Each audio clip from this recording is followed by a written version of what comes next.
a paz de Jesus possa encontrar ressonância em nossas vidas, em nossos corações, ensejando-nos o equilíbrio e a paz.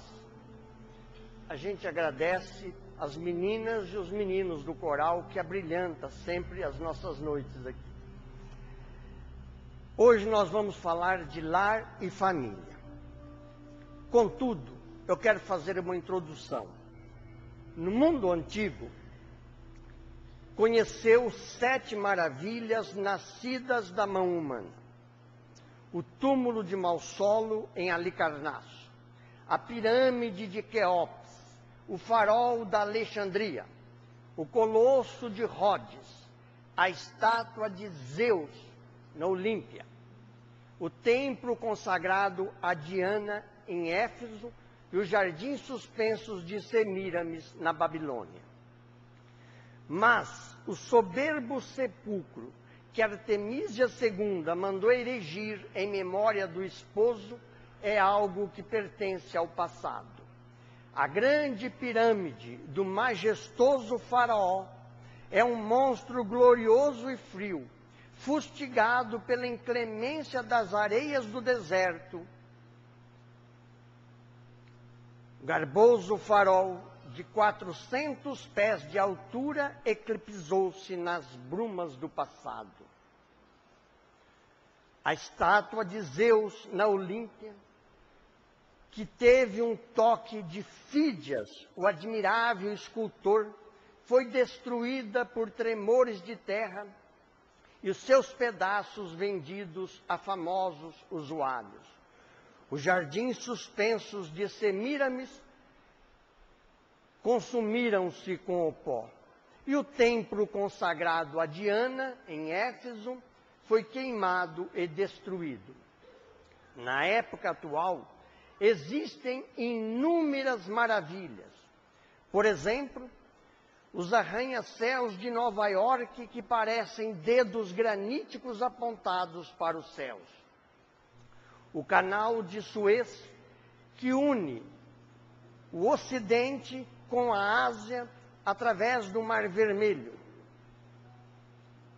A penicilina, os antibióticos, as sulfas, que estancam de pronto o mal que existe nas nossas células doentes, estabelecendo o equilíbrio da saúde. A televisão, a internet, são maravilhas admiráveis do mundo atual. Os satélites orbitais, o sistema de comunicação. Mas existe uma maravilha que, lamentavelmente, ainda não foi olhada detidamente por nós outros.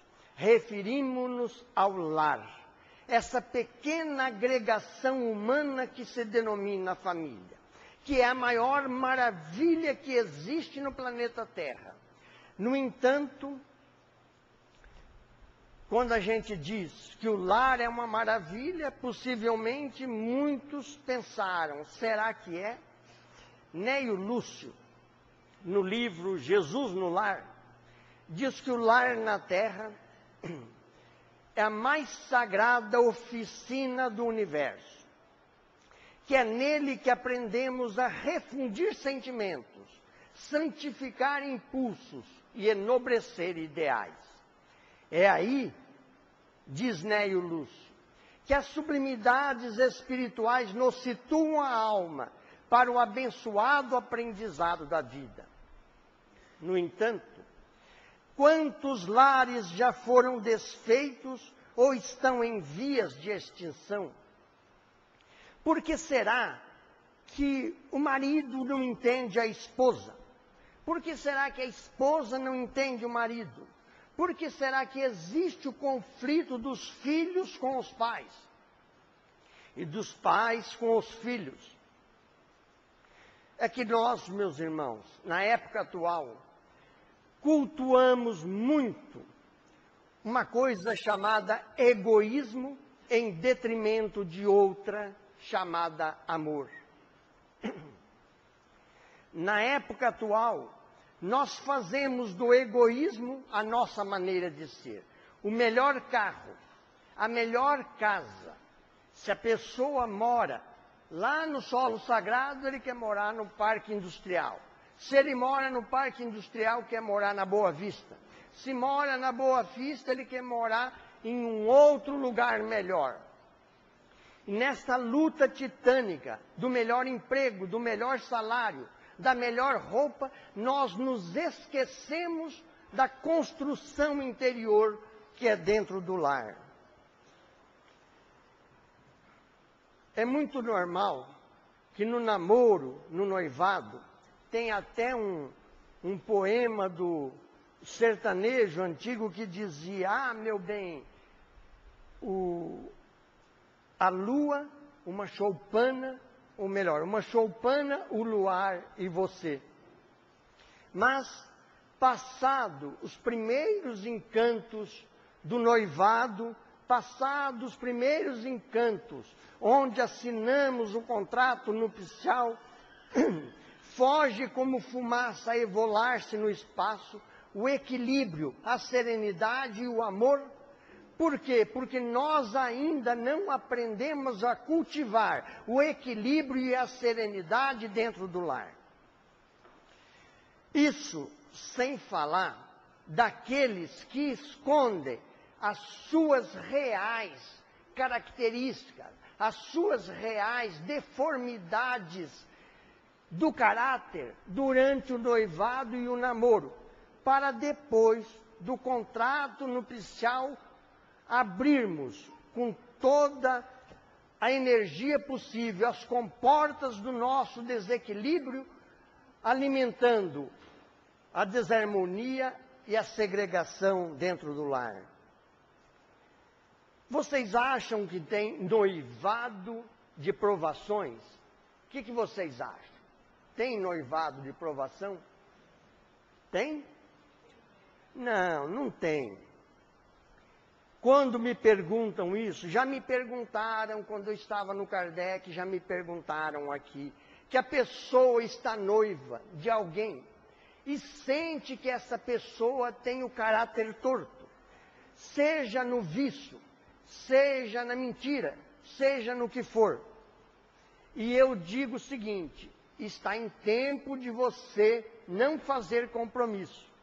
É preferível a gente deixar o noivado antes do casamento, porque depois que a gente coloca a aliança, muitas vezes a aliança se transforma em algema. E quando a aliança se transforma em algema, é um grande problema para nós.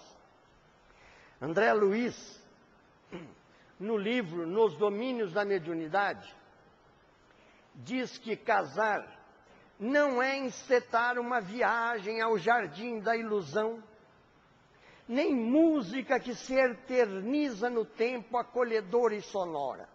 Casar é responsabilidade tanto do homem como da mulher.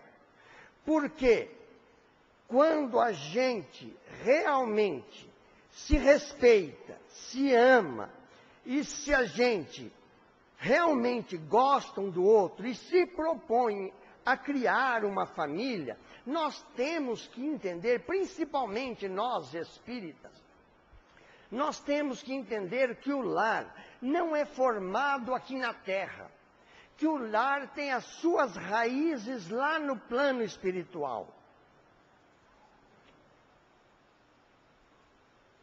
Muito antes da gente conceber o lar aqui.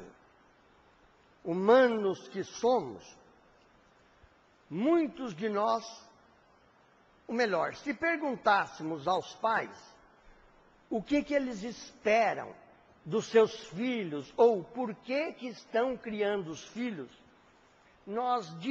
eles poderiam responder: nós gostaríamos que os nossos filhos fossem cidadãos da sociedade e que fossem equilibrados e felizes. Está aí uma grande verdade. Nós criamos os nossos filhos para se tornarem cidadãos da sociedade. Todavia, humanos que somos, e quando eu digo nós, eu estou me referindo à minha pessoa. Muitas vezes nós cometemos erros banais diante dos nossos filhos ainda jovens. Quantos de nós que ainda fumamos na frente das nossas crianças e somos espíritas? Quantos de nós que bebemos e passamos da conta na frente dos nossos filhos?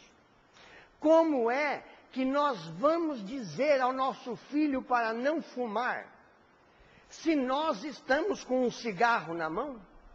Como que nós vamos dizer ao nosso filho para não beber, se nós estamos dando exemplo dentro de casa?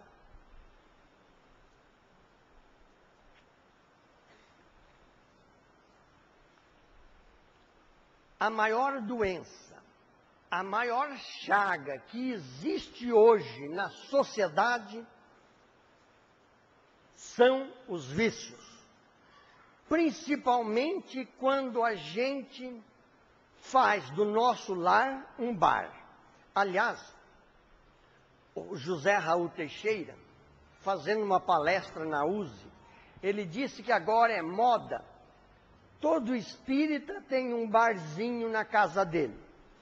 E ele tem lá o barzinho e quando chega um amigo, ele costuma oferecer bebida alcoólica. E aí ele conclui, imagina, se a pessoa oferece bebida alcoólica a um amigo, ao inimigo ele vai oferecer arsênico. E efetivamente é uma grande verdade. Nós precisamos, como espíritas, repensar as nossas atitudes. A doutrina espírita não é uma doutrina dizimista, ela não cobra dízimo. Por isso que a gente, como o nosso irmão Toninho, vem aqui na frente, pede para comprar torta, para comprar o pão. A gente oferece alguma coisa em troca da ajuda para a gente manter a luz, o ventilador nesse calor, etc.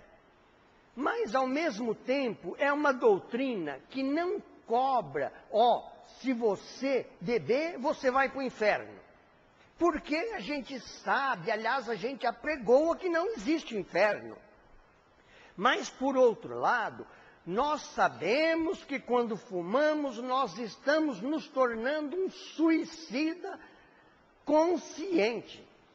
O André Luiz usa esse termo inconsciente. Quer dizer, a pessoa que não é espírita é um suicida inconsciente. Mas a pessoa que é espírita é um suicida consciente. O álcool, atualmente, tornou-se no maior flagelo que existe na humanidade. Eu tenho aqui um recorte que foi feito no estado de São Paulo. Essa matéria foi publicada na edição de 31/10/2008. O Ministério Público Federal de São José dos Campos protocolou em 28/10/2008 uma ação civil pública contra as 3 principais cervejarias brasileiras, com um pedido de indenização no valor de 2,7 bilhões pelo aumento nos danos causados pelo consumo de cerveja e chopp. Segundo os dados da Universidade Federal de São Paulo, o álcool é responsável por até 10% de todos os casos de adoecimento e mortes no país, provocando 60% dos acidentes de trânsito, além de ser detectado em 70% dos laudos cadavéricos em mortes violentas. Então, meus irmãos, o doutor Aguinaldo falou aqui sobre o DESAAT. Efetivamente, nós, no DESAAT, temos uma dificuldade muito grande em atendermos os adictos que aqui comparecem. Uma coisa que os senhores, senhoras, meus irmãos, podemos observar é que existe fumante e alcoólatra, idoso. Ele vai sendo consumido devagar pela doença. Mas nós não vemos um usuário de drogas ilícitas idoso, porque ele morre antes de atingir a idade provecta. E segundo o nosso irmão Frigo, que pertence aqui, que nos ajuda no Desaate, ele diz que são 3 Fs que ajudam a pessoa a sair da adicção. Primeiramente, fé. Segundo, força de vontade. Terceiro, família.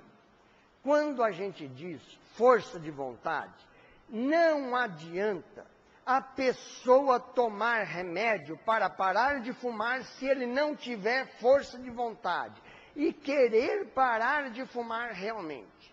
Ele não vai conseguir, porque o fumo é uma droga que penetra, ela é química, ela penetra de tal maneira no nosso cérebro que nós sentimos falta. E as recaídas são constantes. Um dos maiores desafios da atualidade é criar filhos. Filhos que, na maioria das vezes, trazem distonias ou espirituais, ou morais, ou então físicas. Nós devemos nos lembrar que o espírito sempre nasce ligado aos desequilíbrios que ele cometeu no passado. Então, assim sendo, vamos dar um exemplo. Alguém que tenha traído a esposa e os filhos no lar, poderá receber uma filha na condição de uma garota problema. A mulher que tenha desrespeitado o tálamo conjugal e que não respeitou a família, ela poderá ter um marido traído na condição de um filho sedioso e cruel. Se a nossa família é uma família problema, se nós temos desenganos cruéis, se nós achamos que nossos problemas são os maiores problemas do mundo, nós podemos ter a certeza que a nossa família é a melhor família que nós merecíamos no atual estágio de desenvolvimento. Deus não erra. Os espíritos nobres que cuidam da sintonia das reencarnações, eles ligam aqueles devedores com devedores. E nós estamos aqui na melhor família. Muitas vezes, recebemos filhos na condição de aleijumes, filhos aleijados. Muitas vezes, são doenças que vêm desde o berço, desde criança. Outras vezes, são crianças especiais. E aí, uma coisa muito interessante. Eu conheço uma família que a mãe é espírita, o pai não é espírita. E eles receberam no lar uma criança especial. E a mãe então dizia, porque a mãe sempre tem aquele complexo de culpa. Ela dizia, por que comigo? Por que nós, se nós temos uma criança especial, uma criança Down, se nós temos um filho aleijado, um sobrinho aleijado, vamos dar a esse espírito o maior amor do mundo. Não é piedade, não, é amor, sem piedade. Porque esse espírito, algum dia no espaço e no tempo, se lembrará que em uma determinada época ele tinha que passar por um problema no seu corpo, nos seus ligamentos, E Ele então vai nos agradecer imensamente nas condições de paz.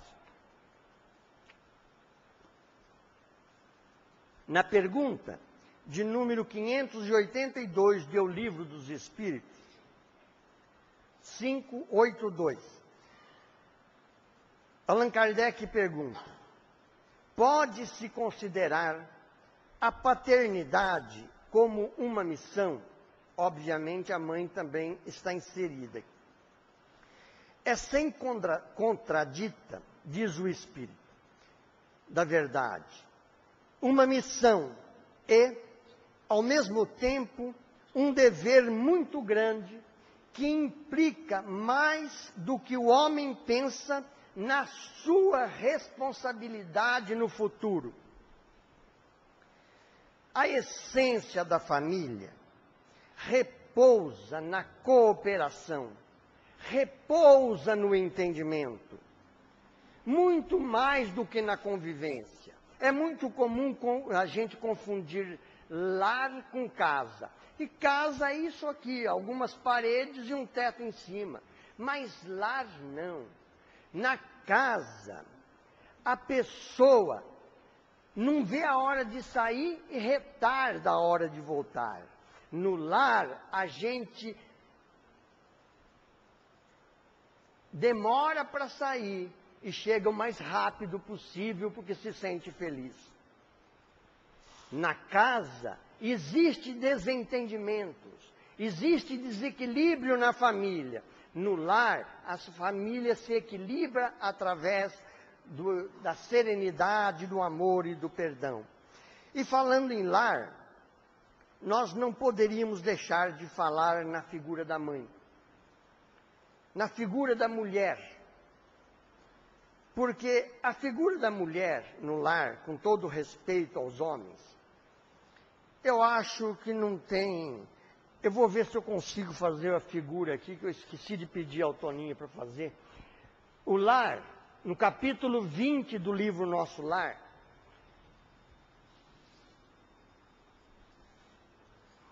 André Luiz diz que o lar é como se fora um ângulo reto no plano da evolução divina. A reta vertical simboliza o sentimento feminino, voltado para as aspirações criadoras da vida. A reta horizontal significa o sentimento masculino, na luta, na faina de cada dia, buscando o pão, buscando, através do trabalho, educar e trazer a família. O vértice é o lar, é onde se une o homem e a mulher. É templo onde se deveria unir espiritualmente antes e corporalmente depois. E hoje nós vemos que o mundo mudou um pouquinho, mas cabe a nós estabelecermos esse equilíbrio. Se nós já temos algum compromisso com alguém, nós temos que entender que o nosso lar, seja do jeito que for, é o lar que merece todo o nosso respeito, toda a nossa serenidade e amor, porque senão nós vamos falhar na condição de pai e de educadores.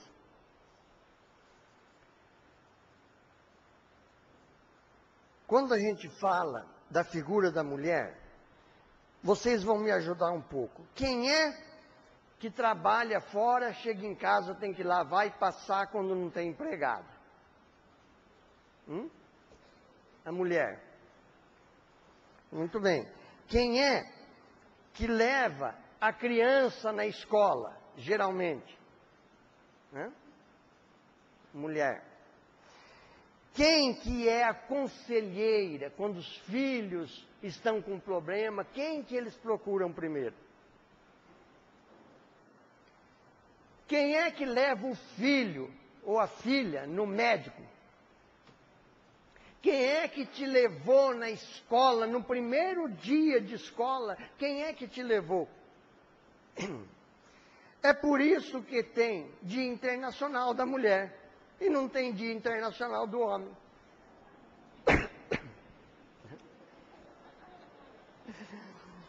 Por isso, meus irmãos, a mãe precisa estar atenta, obviamente o pai também. O que ensinar para o filho? Por quê? Porque hoje em dia os meios de comunicação não são muito responsáveis.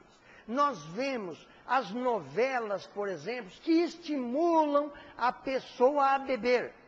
Às vezes tem um problema lá com o ator principal, com o mocinho ou mocinha do filme, e aí ele chega naquele problema grande, o que ele faz? Como foi proibido o cigarro, ele vai lá e toma um gole de bebida. E geralmente aparecem os goles de bebida destilada. Ensinam o mau caráter.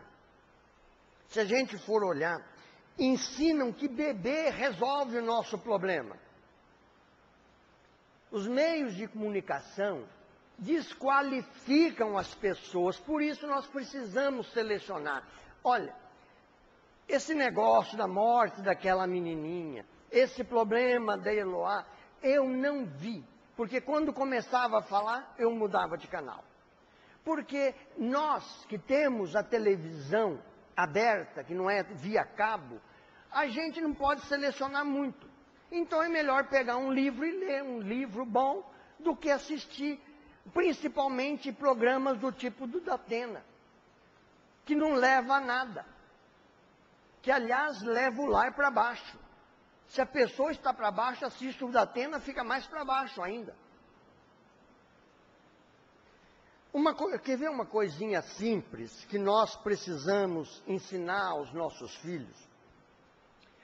E nós precisamos aprender também a atender e falar ao telefone. A família Pavim é uma família muito grande. E no Natal do ano passado, eu tenho por hábito, sempre que eu atendo o telefone, seja o celular, ou seja o telefone, aqueles que telefonam para mim sabem, eu já pego o telefone e falo, Dorival. Eu nem falo o número. Mas tem pessoas que falam, alô. E quando ele fala alô, a gente pergunta, de onde está falando? Para saber se o número que a gente discou está correto. E aí a pessoa diz, com quem quer falar? E aí a minha família é uma família grande, na véspera do ano passado, eu liguei para uma tia minha para desejar Feliz Natal, ela já é idosa. E aí a filha dela atende. Eu não sabia quem era. Atendeu, eu perguntei, de onde está falando? A pessoa falou, com quem quer falar? Aí eu disse, aqui é o Dorival Pavinha. Oi, Dorival, tudo bem? Mudou. Às vezes eu ligo para casa de companheiros nossos de doutrina e vejo a pessoa falar, com quem quer falar? Eu acho que não tem nenhum problema você atender o telefone. Eu liguei tempos atrás para o Divaldo e coincidiu, não liguei para ele, liguei na Mansão do Caminho e coincidiu que ele estava lá e atendeu o telefone. Ele pegou o telefone e disse, olá! Então a gente precisa aprender essas pequenas coisas. Sabe por quê? Porque nós precisamos ensinar aos nossos filhos as noções de civismo, as noções de serenidade e tranquilidade. Nós precisamos ensinar aos nossos filhos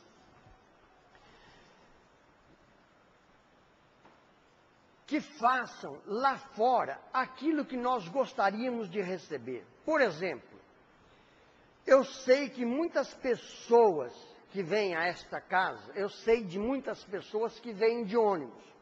Eu já vim de ônibus à noite, já encontrei pessoas e sei que quando termina a palestra elas vão tomar o ônibus. E pergunto a vocês, algum jovem se levanta para dar lugar a vocês? Não se levanta. Hoje não se levanta. Tem um ditado que diz que quando a pessoa começa a falar no meu tempo, é sinal que ele já caducou. Então, no meu tempo, quando eu era jovem, e a gente estivesse em um ônibus e entrasse uma mulher, a gente disputava para ver quem dava o lugar primeiro. Se fosse uma senhora grávida ou idosa, mais ainda.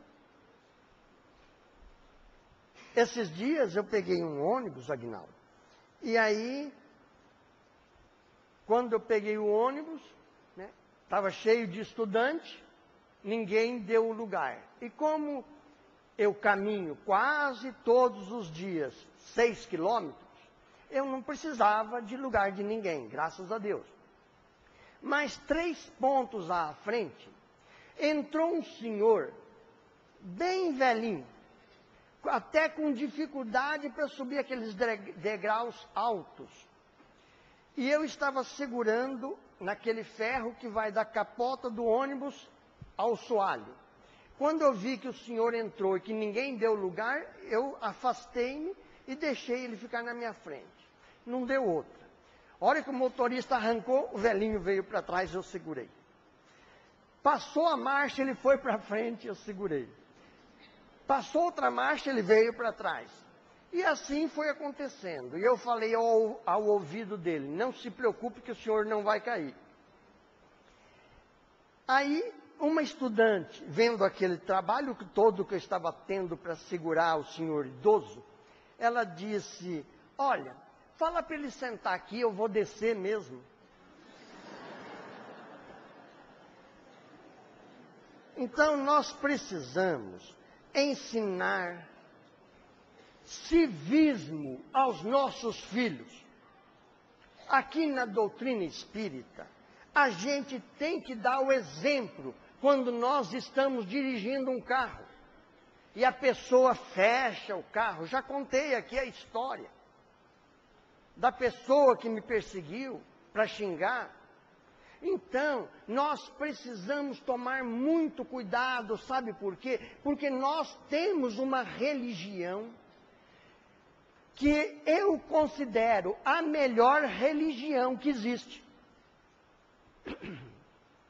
Porque as outras religiões falam de Deus, mas somente a doutrina espírita mostra Deus como um verdadeiro Pai de amor e bondade, que nos ama infinitamente.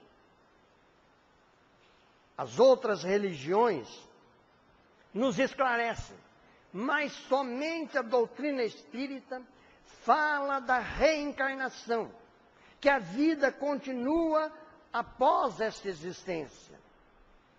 Somente quem perdeu um ente querido, que ama muito, sabe o tanto que vale acreditar na continuação da vida.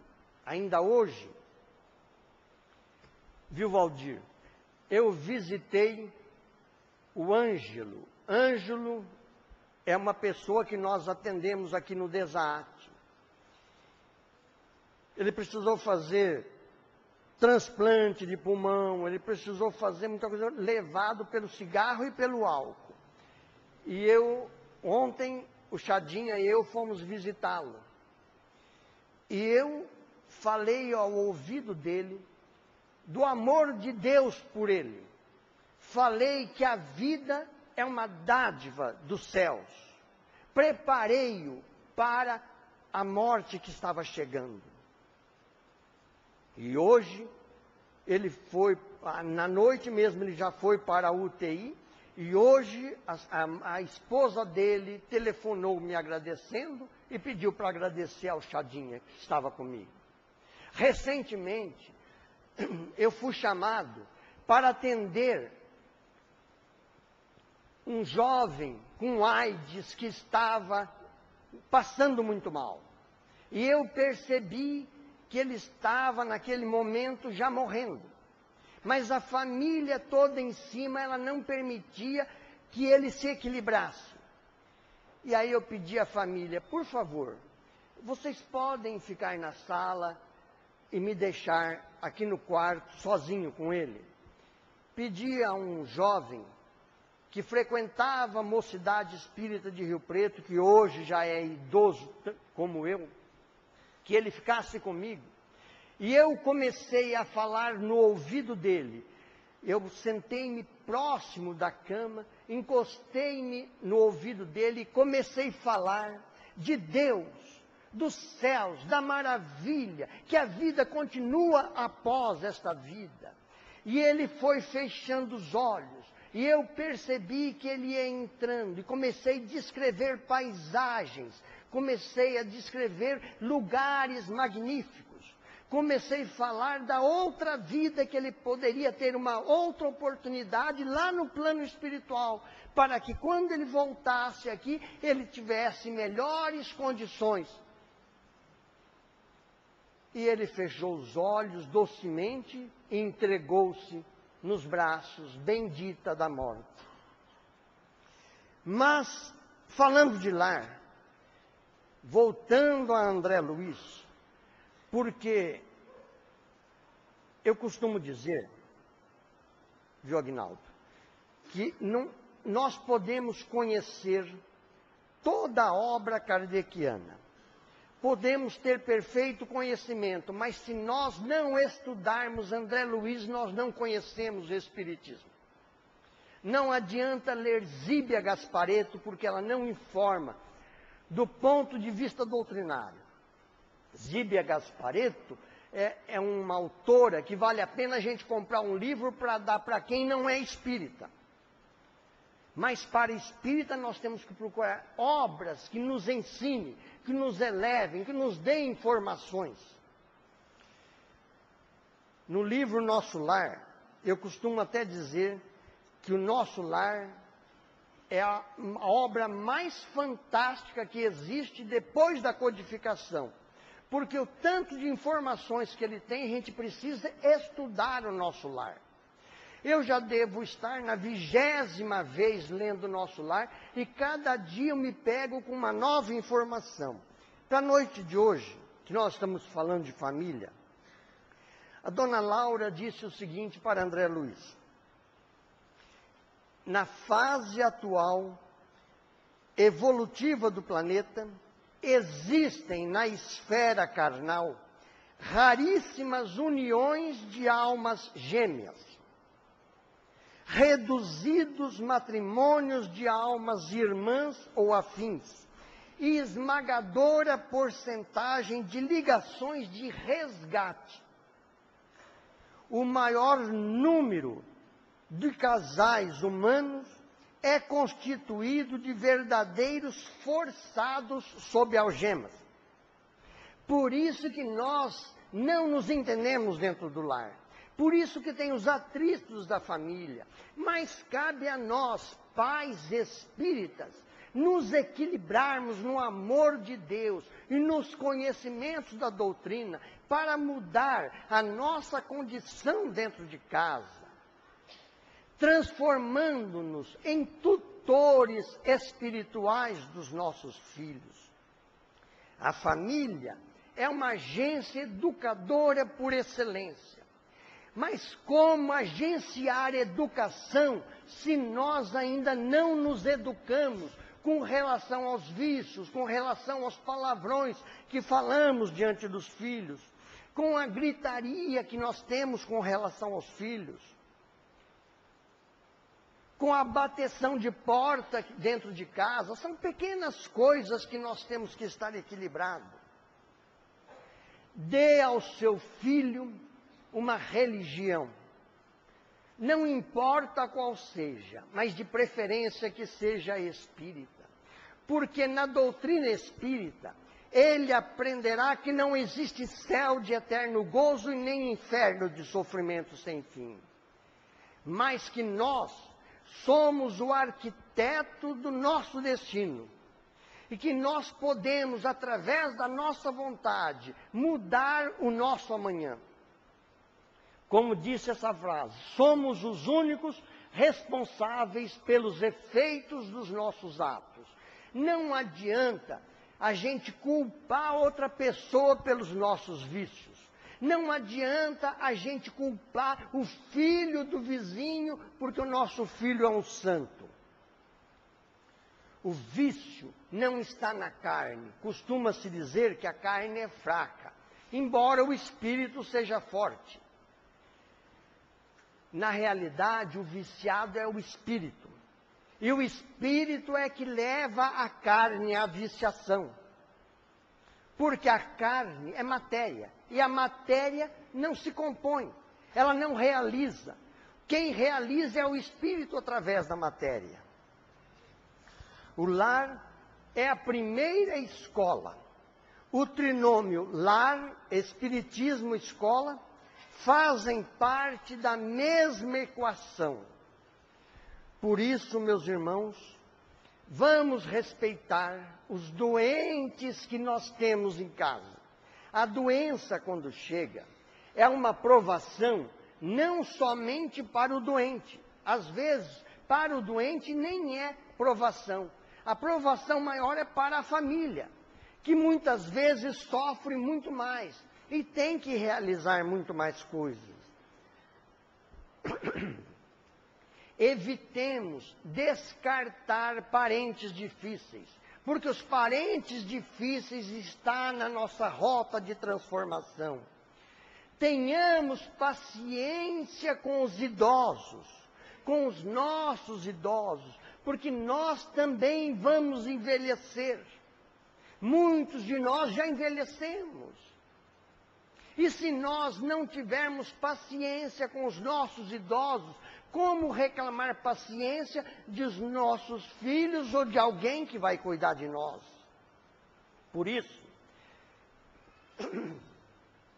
aqueles que estão vindo nesta casa em busca de equilíbrio, em busca de paz interior, em busca de uma regeneração do equilíbrio,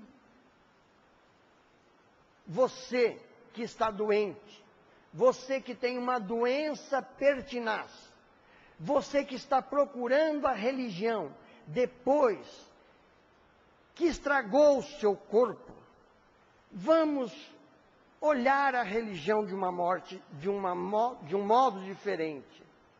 Por isso, eu ofereço a vocês este poema.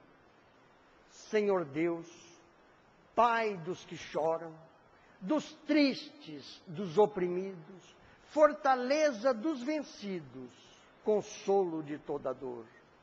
Embora a miséria amarga, do planto dos nossos erros, deste mundo de desterro, clamamos por vosso amor. Nas aflições do caminho, na noite mais tormentosa, vossa fonte generosa é o bem que não secará. Sois em tudo a luz eterna, da alegria e da bonança, nossa porta de esperança, que nunca se fechará. Quando tudo nos despreza, no mundo da iniquidade, quando vem a tempestade sobre as flores da ilusão, ó Pai, sois a luz da vida, o cântico da certeza, vencendo toda aspereza, vencendo toda aflição. No dia da nossa morte, no abandono ou no tormento, trazei-nos o esquecimento da sombra, da dor, do mal, que no derradeiro instante sintamos a luz da vida, renovada e redimida na paz ditosa e imortal. Muita paz a todos, muito obrigado, que as bênçãos dos céus estejam sempre em nossa vida.